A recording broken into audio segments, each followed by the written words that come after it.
साथ जुड़ चुका था और अब वह खुद को सुपीरियर वेनम कह रहा था।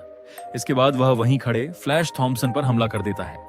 यह देखकर वहां खड़ा कार्डियक सुपीरियर वेनम पर हमला करने की कोशिश करता है, लेकिन सुपीरियर वेनम उसे भी घायल करके वहां से निकल जाता है। दूसरी तरफ हम देखते हैं कि कार्ली, जो अभी भी गॉब्लिन्स की कैद में थी, वह बार बार उन लोगों को स्पाइडरमैन की असली आइडेंटिटी बताने से मना कर रही थी।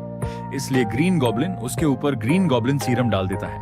इधर सुपीरियर वेनम शहर में क्रिमिनल्स को बुरी तरह पीट रहा होता है। तभी उसके पास उसकी गर्लफ्रेंड मारिया का कॉल आता है। मारिया बहुत ज्यादा परेशान थी क्योंकि आंट में को उसकी हाइट को लेकर परेशानी थी। मारिया को ऐसा लगता था कि आंट में उसे पसंद नहीं करती। यह सुनकर डॉक्टर ऑक्टोपस आंट में के पास चला जाता है और उन पर चिल्लाने लगता है। वेनम के साथ बॉन्ड होने के बाद डॉक्टर ऑक्टोपस का दिमाग पहले से भी ज्यादा खराब हो गया था। आंट में पीटर के इस रूप को देखकर बहुत ज्यादा डर जाती है। तभी अचानक वहां मेरी जेन आ जाती है और वह उसे कुछ जरूरी बात करने के लिए बालकनी में ले जाती है। लेकिन तभी अचानक डॉक्टर ऑक्टोपस के पास एक कॉल आ जाता है। मेरी जेन पीटर से कहने लगती है कि आजकल तुम बहुत अलग बिहेव कर रहे हो। ऐसा लगता है जैसे सभी लोग तुम्हारे नौकर हों। यह सुनने के बाद डॉक्टर ऑक्टोपस उससे कहता है, तुम जो कह रही हो वह सब गलत है और मैं जो चाहूं वह कर सकता हूं। ये कहने के बाद डॉक्टर ऑक्टोपस वेनम में बदल जाता है। उसे देखकर मेरी जेन बुरी तरह डर जाती है। फिर डॉक्टर ऑक्टोपस उससे कहता है कि अगर वह दोबारा उसके रास्ते में आई तो इसका अंजाम अच्छा नहीं होगा। वह वहां से थोड़ी ही दूर एक रॉबरी रोकने पहुंचता है। वहां वह उन क्रिमिनल्स को बुरी तरह मारने लगता है और एक क्रिमिनल को उठाकर उसका गला दबाने लगता है। तभी पीछे से आवाज आती है, वहीं रुक जाओ। और हम देखते हैं कि एवेंजर्स वहां पहुंच चुके थे, लेकिन उन्हें देखकर सुपीरियर वेनम के चेहरे पर एक मुस्कान आ जाती है। इसके बाद वह उन पर हमला कर देता है। थॉर उसके ऊपर थंडर स्ट्राइक करता है, लेकिन सुपीरियर वेनम आसानी से उससे बच जाता है और थॉर को एक जोरदार मुक्का मारता है। इसी मौके का फायदा उठाकर उसके पीछे से स्पाइडर वुमन उस पर हमला कर देती है। दूसरी तरफ हम देखते हैं कि कार्ली अब पूरी तरह गॉब्लिन बन चुकी थी। ग्रीन गॉब्लिन उससे स्पाइडरमैन की असली आइडेंटिटी पूछता है, लेकिन कार्ली कहती है कि वह स्पाइडरमैन की असली आइडेंटिटी तभी बताएगी जब ग्रीन गॉब्लिन उसे अपनी असली आइडेंटिटी बताएगा। ग्रीन गॉब्लिन उससे कहता है, पूरी दुनिया जानती है कि मैं नॉर्मन ऑसबॉर्न हूं, लेकिन कार्ली उसकी बात पर भरोसा नहीं करती और उससे अपना चेहरा दिखाने के लिए कहती है। ग्रीन गॉब्लिन जवाब देता है कि वह अभी अपना चेहरा नहीं दिखा सकता।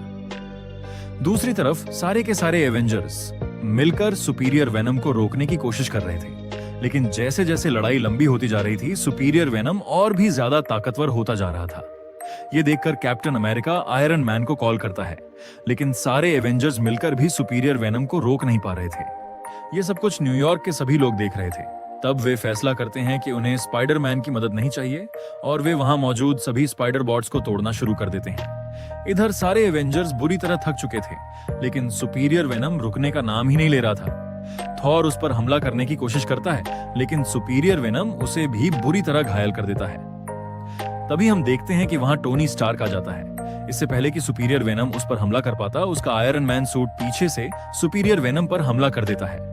सुपीरियर वेनम उस पर हमला करने की कोशिश करता है, लेकिन तभी वह उसके ऊपर सोनिक अटैक कर देता है। फिर हमें पता चलता है कि उस सूट के अंदर फ्लैश थॉम्पसन मौजूद था। फ्लैश को देखते ही वह सिम्बायोट उसकी तरफ जाने लगता है, लेकिन सुपीरियर स्पाइडरमैन उसे वापस अपनी बॉडी में खींच लेता है और कहता है कि वह सिम्बायोट को अपने से दूर नहीं जाने देगा। तभी उसके दिमाग में एक आवाज आती है और उसे एहसास होता है कि वह कुछ गलत कर रहा है। इसके बाद वह धीरे धीरे फोकस करके उस सिम्बायोट को अपनी बॉडी से अलग करने लगता है, लेकिन डॉक्टर ऑक्टोपस का दिमाग इतना मजबूत नहीं था। बार बार अलग करने के बाद भी वह सिम्बायोट फिर से उसकी बॉडी से आकर चिपक जाता था। तभी वहां दो हाथ आते हैं और उस सिम्बायोट को खींचकर डॉक्टर ऑक्टोपस की बॉडी से अलग करने लगते हैं और हम देखते हैं कि वह कोई और नहीं बल्कि पीटर होता है। पीटर डॉक्टर ऑक्टोपस की बॉडी से वेनम को अलग कर देता है। इसके बाद वेनम जाकर फ्लैश के साथ बॉन्ड कर लेता है और वह एक बार फिर एजेंट वेनम बन जाता है। फिर हम देखते हैं कि पीटर एक बार फिर वापस आ चुका था, लेकिन इस बात का डॉक्टर ऑक्टोपस को अभी तक पता नहीं था। पीटर फिलहाल खुद को डॉक्टर ऑक्टोपस से छिपाकर रखना चाहता था। अगर आपने यहाँ तक वीडियो देख ली है तो वीडियो को लाइक करना और चैनल को सब्सक्राइब करना बिल्कुल मत भूलिए और कमेंट में जरूर बताइए कि आपको ये वीडियो कैसी लगी।